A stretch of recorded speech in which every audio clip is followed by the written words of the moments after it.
शादी में शिरकत रिश्तेदारी के हुकूक का कोई सबूत नहीं है दोस्तों। वो बीमार पड़े तो उनकी विदात पुरसी करो, वो मुस्तहिक़ हैं तो उनको खर्च दो, उनकी मदद करो। लेकिन अगर वो मुनकरात के लिए आपको दावत दें तो जब माँ बाप की नाफरमानी करने का हुक्म है, माँ बाप को उफ भी नहीं कहना है। नौजवानों सुनो गौर से, आपके माँ बाप आपके दुश्मन है जो आपकी आखिरत बर्बाद कर रहे हैं। क्योंकि कल तक आप बिस्मिल्लाह के दूल्हे थे, आपको शेरवानी पहना के बिठा दिए। आप LKG UKG पास करे, आपको दूल्हा बना के बिठा दिए। कल 10th के पास करे, आपको दूल्हा बना के बिठा दिए। अब वही आदतें आप में डेवलप हो गई हैं। दूल्हा बनने का वक्त आएगा तो दूल्हा बना के बिठा देंगे।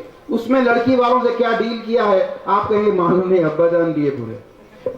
अब्बा जान अम्मा जान की फर्मा बरदारी में उनको उफ भी नहीं कहना है। लेकिन अगर वो किसी मुनकर का हुक्म दें, अगर वो किसी दीन और शरीयत के खिलाफ कोई काम करने का हुक्म दें, उनकी नाफरमानी फर्ज हो गई।